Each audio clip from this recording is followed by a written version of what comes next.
Welcome to Driven to Draw. My name is Arvin, and this is podcast episode number 4, and we're going to be talking about the cost of inaction. So let's get started. The other day, somebody emailed me about having issues with drawing, and he wanted to get into design school, and he was really frustrated because he felt that there was a lot of content out there, and there's a lot of information that he would be looking through on the websites and YouTube and so forth. And he's been following Driven Mavens actually for a long time, which is what our site was called before. And he simply told me this, is that I'm not able to perform. I'm not able to get my mind set into learning the things that I need to learn.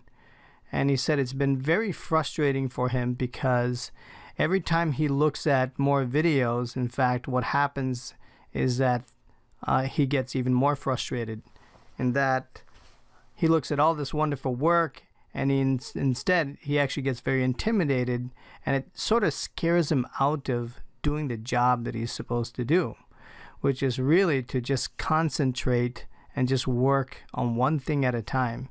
And this is a problem on the internet, seriously, because what happens is that on one hand, you are attracted to fantastic work, because the people that are creating videos, you want to make sure that the people who are creating videos are the type of people you want to follow, because obviously if they have a skill set that you want to learn, you're inspired by it.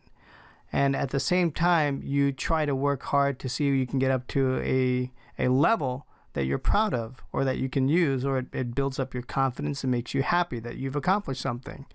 The problem with all this is that, one, you are going to be inundated with so much information because the internet is flooded now. Even though, you have now, if you're really young, you don't quite know the correct approach with drawing, then you can also learn a lot of bad things on the internet. And unfortunately, you may not know the right questions to ask to make sure that you are learning the correct information, because you simply don't know what you don't know. You don't have the experience for it. So you look at some stuff because it's free, and because it's free and it's available to you, then you're thinking that, okay, I can follow it, but you don't quite know whether it's the right stuff. So you fall back on the default, which is, let's look at their work. Their work is fantastic, and if it is fantastic, then they must be a great teacher, and so forth, so on.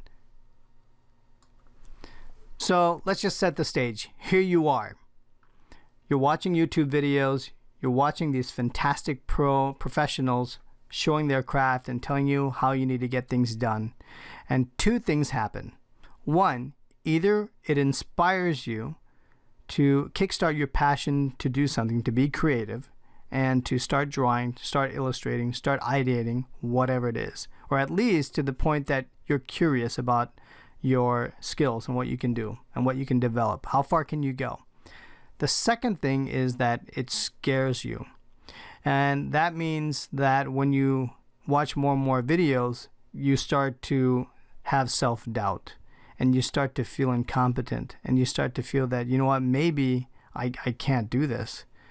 Because as you start looking through the progress, you start to measure yourself up to the person who's actually doing the work. And that causes anxiety. And also, by the way, that's the worst thing you can do, is start to measure yourself up to a professional when you're just beginning. That's why you're getting started. I think some people just maybe fail to realize that it is hard. Anytime you want to be a pro at something, it does take some time and take some practice. And what you should be measuring is not your level of competence compared to the person that's doing it, but measure your growth. Measure your growth pattern and how well you're accelerating, because the more effort you put into something, the better your output is going to be. So the other thing that he said was that, I don't have any time for this stuff. So I said, okay, well, let's just talk about that a little bit. Just tell me what your typical day is like. So he said, well, sometimes I work really late and I get home. And once I get back home, then I cook dinner or I go out with my buddies and grab something to eat. and then I get back home, and then I watch a few shows, some of his favorite shows I guess he watches, and then he's just really tired, and he goes and works out, and by that time it's like 10 o'clock. And so where's the time for me to do anything? So I said, okay, let's just hold on right there. You say you have no time. So let's just evaluate that a little bit, because I know exactly what he meant. I have gone through that full phase myself, especially when I was younger. I used to, you get into a routine and you really enjoy your routine. You enjoy your friends, and you don't quite realize that that's basically your lifestyle. You're sort of building up your lifestyle that you're used to, and you end up doing things. So it becomes a comfort zone. It gets comfortable for you to do that, because that's what you do. You go out with your buddies and you have a few shows that you like to watch, and da-da-da-da-da. And after you've finished everything that you've done, you're like, oh man, where is the time? So here's what I did. For me to be able to have enough time, especially to even do these videos and keep the website going, the first thing I did was canceled my cable. We went to Netflix. I soon realized, and I didn't realize it at the time, but when I was watching TV, especially some of my favorite shows like NCIS, I don't know if anyone is an NCIS fan, but all these shows that had to do with solving mysteries or solving a crime and things like that, I was really addicted. I just loved it. I mean, because shows right now are just fantastic.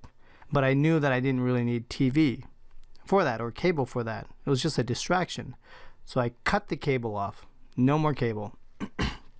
Now, the second thing was I like to work out. And I was trying to figure out, well, how am I going to work out? Because I've got kids. I've got a couple of kids. And when I get home, I got to play with the kids and teach them stuff and spend time with the family, because that's what it's all about. You want to be able to spend the quality time with your family and your kids, your wife, things like that. In the same regards, you want to do that with your friends too. But if you're starting out and you're really serious about wanting to do something, to acquire a particular skill, then you have to recognize that there are some sacrifices you may need to make. So just think about it. Some people just sometimes, even to acquire a skill or just to get some focused time and effort, you can even start off with a half an hour a day. At least a half an hour a day is what I would say. And preferably an hour. An hour of concentrated work. I mean, real work. So if you cut off the TV, that's gone. And maybe if you limit the amount of times that you meet your friend, there's another maybe hour or 2 hours or something like that you can spend. So if you come back from work around 5:30 or 6 o'clock, let's say you get dinner prepared and you eat dinner, it's around 6:30 or 7 o'clock and you're done. And then from 7 o'clock, you decide to go meet up with your buddies and you're there for a couple hours. That's 9 o'clock. So there's 2 hours that you can gain right there. And it's 9 o'clock and you come back and you watch some TV. Maybe you watch it for another couple of hours. That's another. That gets you to 11 o'clock. So that's 4 hours. Now, if you cut off those two things, you've now got 4 hours where you can actually concentrate and do something. And if you do at least 4 hours a week, that's 1 day a week. So you're not giving up everything that you're thinking of. You're not giving up your complete lifestyle, but at least 1 day a week, you can spend 4 hours. So maybe just an hour a day if you're doing it, or maybe I would say 5 hours. And then you've got the weekend, by the way, to also catch up. So that still gives you some time. And then you multiply those hours, 5 hours a week, and you do that for a month, you've got 20 hours. So 20 hours a month, and you invest that over time, you got about over 200 hours, 240 hours of work that you've done. That's a lot. That really adds up to a lot of work. So if you think of it from that perspective, then I think you'll find that there are ways in which you can commit the time and to be able to commit a considerable amount of time for that craft. And if you're looking at 240 hours in a year that you've done and you don't see improvement, something else is wrong. I guarantee that if you put the focused effort I mean, because that's how we learn, is we spend time, we practice, we do things. And the more focused effort you put into something, you are going to get some results. Now, are you going to be like the the artist that you admire? I don't know. That just depends on how much focused effort you put into something and how well you are naturally able to adapt and quickly learn the tools and the methodologies of being able to sketch really well.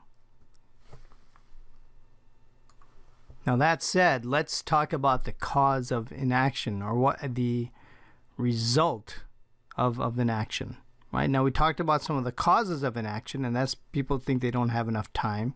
They're not able to invest it. So now we're talking about, well, if you can get an hour a day, all that stuff adds up, and you can do something with an hour a day, especially if it's something that you really enjoy and you're relaxing. And that's what it's intended to do. Drawing and creating is a relaxing thing to do. That's what it's intended for, is to be able to train your brain, the right side of your brain, to be able to create and to exercise your brain in creativity and appreciating beautiful things. Now, if you don't do it, I'll tell you what's going to happen. Some of the biggest problems that people have when they don't do something is that later in life, when they look back, they tend to have a lot of regrets. And I don't know if that's, I know that for me, that there was a point in my life that I felt that, you know what, I have some talent and I'm regretful that I didn't develop it. Why didn't I develop it? I had to do a lot of introspective thinking about that. But it was that kind of reflective thinking that got me to take action and say, you know what, I've got to do something. Because all my life I felt that I couldn't measure up. For whatever the reason that was. I had a lot of problems with my own confidence way back when I was quite a bit younger. I just felt that I didn't seem to learn things very well. But then I discovered that, you know what, it wasn't really the fact that I didn't learn things very well. I didn't know how to learn. That was the problem. I didn't know how to learn. And I didn't really understand what was meant by hard work. I thought that all these people who were so good at stuff, they were just natural. And I'm not saying that there's no such thing as natural ability. There are a lot of people who are actually natural. But the people who that I admired at the time that worked at Industrial Light Magic or some of these other places that develop conceptual designs for movies and things like that, I found that a lot of them put work even when they were younger. So when they were maybe 8 or 9 years old, or even at a very young age, they were practicing. They were so into the stuff, and then by the time they were in college, they were already fantastic. So it's not the fact that, one, you can't do this work. It's really about the mindset and the attitude to commit and to make sure that you're committing consistently. And that's something I didn't really understand when I was younger. And that's why now, after going through the pain and going through the exercises and doing the things, I discovered that I could do it, that I actually developed the talent, that sometimes you don't have to be a complete natural, but it takes practice. And the thing is that if you don't practice, you may discover, or you may just be missing out on discovering something that you're capable of doing. And I don't want that to happen to anybody. I think everyone deserves to be able to discover their hidden talents. But you're not going to be able to discover anything if you don't do anything about it. So now let's just take a step back. At the end, I told the individual, hey, just take it easy. Don't worry about it. It's okay. Don't worry about that don't think about the fact that you're not measuring up, that you're not as good as the people that you're looking at, that over time as you cultivate the habit of drawing and practicing and increasing your skill sets, what you're going to find automatically is that you're getting closer and closer to the people you're admiring. You're that much closer. You finish 10 sketches one day, guess what? You're 10 sketches closer to getting to realizing your end goal and your talent and what you expect out of yourself. Next day, 20 sketches, boom, you're 20 sketches ahead, 20 sketches closer. And that's how you got to think about it. You got to pace yourself, and you got to believe in yourself. It can happen, but you have to make sure that you commit. So let's just recap. Let's just talk again about one, the causes of taking an action. Number one cause that we were talking about earlier was the fact that getting out of your comfort zone. We get comfortable in doing the same routine over and over again, and it's hard to break a habit. It just becomes a habit. So that's one cause there. The second cause is not feeling like that you're able to measure up to the people that you admire as far as their skill sets are concerned. You get frustrated. You give up easily. You don't want to put the time in because you don't think that the time you put in will ever get you the result that you're looking for. And if you don't take action, well then you don't want to go through life living life with regrets. You don't want to go through life thinking that, you know what if? If I had done this earlier in my life, maybe I could have made my life better. Maybe I could have gotten a better job. Maybe I could have done something. But you don't want to live life thinking that when I had the time, I didn't take advantage of it.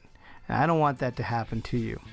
Now, if all else fails and none of this information that I'm giving you right now is enough motivation for you to get out there and do something and take some action, well, there is another approach, and I call this the Arnold Schwarzenegger approach, and it's simply this.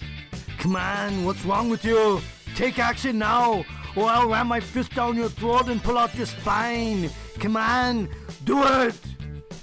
That's a wrap on Driven to Draw. Just a couple things before you go. One, if you enjoyed this episode and found it useful, let me know your thoughts and provide me some feedback on iTunes. Just click on the link below on the show notes. I would sincerely appreciate it. It would mean so much to me.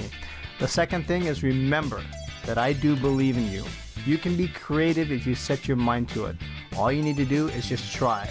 Just creating a sketch every single day, spending 10-15 minutes a day, you're going to see your skills grow exponentially. Take that action. Peace out. I'll see you folks next time on Driven to Draw. Have a good one.